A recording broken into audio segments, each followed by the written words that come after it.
Good morning, everyone. Today is the 29th of August. Labor Day is coming up on a Monday. We've been reading through the book of Genesis. Today we're reading the last chapter in the book of Genesis, chapter 50. And as we know, history tells us that Moses authored the first 5 books of the Old Testament: Genesis, Exodus, Leviticus, Numbers, Deuteronomy. That's called the Pentateuch, right? The Pentateuch. Well, this is the account of Joseph's response after his father Jacob dying. And then Joseph commanded his servants, the physicians, to embalm his father. And there was a time of mourning for 70 days, and so Joseph asked Pharaoh permission to go bury his father. So he took all of his household, the servants, the elders of the land of Egypt, and all the house of Joseph, his brethren, their flocks and their herds, and they left in the land of Goshen. They went up with both their chariots and horsemen, a very great company. And there was a grievous mourning, and as Abram had bought a land from the Hittite, Joseph returned unto Egypt and went up to bury his father, and the brothers were kind of concerned after their father died that Joseph would retaliate against them, but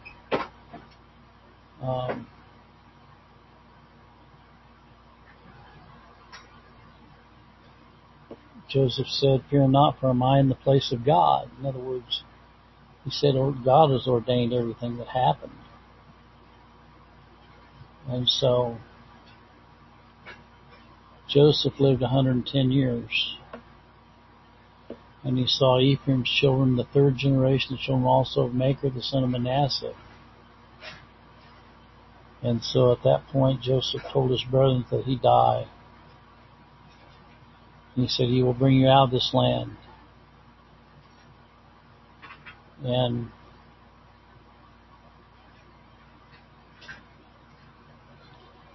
so Joseph died being 110 years old. They embalmed him, and he was put in a coffin in Egypt. So I'll turn this over to Mark and have him read this last chapter in the book of Revelation.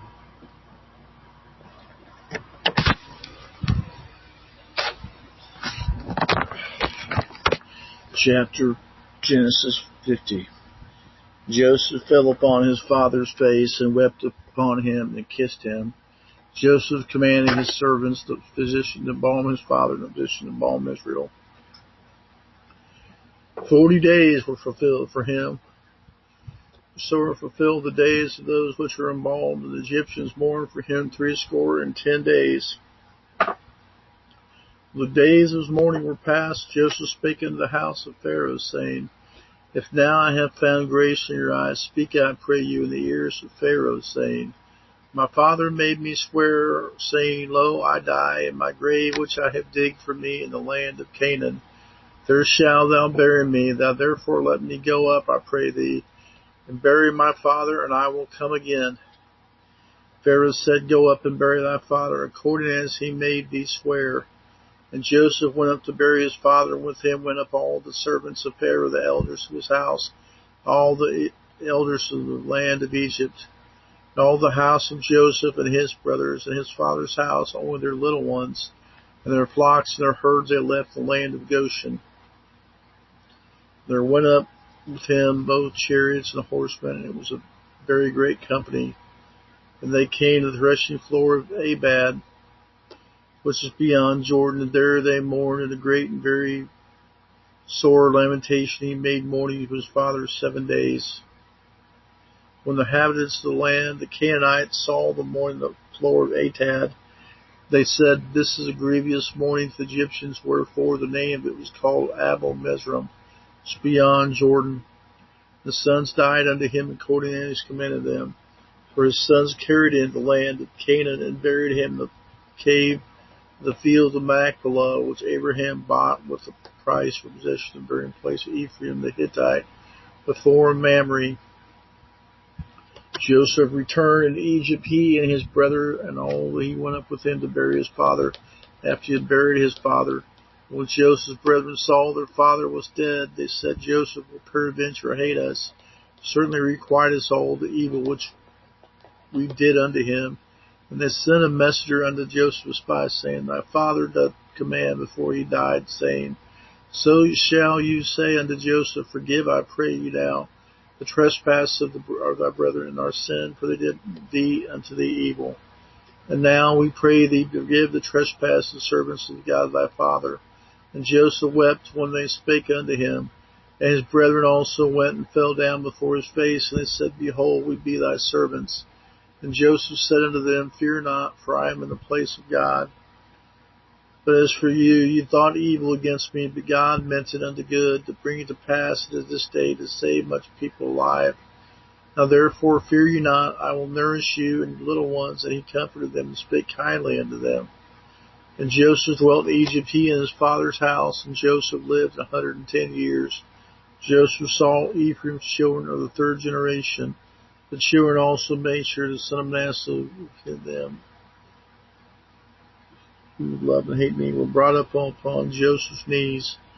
And Joseph said unto his brethren, I die, and God will surely visit you, and bring you out of your land, this land, and the land which he swore to Abraham, to Isaac, and to Jacob. Joseph took an oath with the children of Israel, saying, God will surely visit you, and he shall carry up you up my bones from hence. So Joseph died, being 110 years old, and they embalmed him, and he was put in a coffin in Egypt. Doesn't really give the account of his older brothers when they died, but anyway, this does give the account of both Jacob and Joseph's death.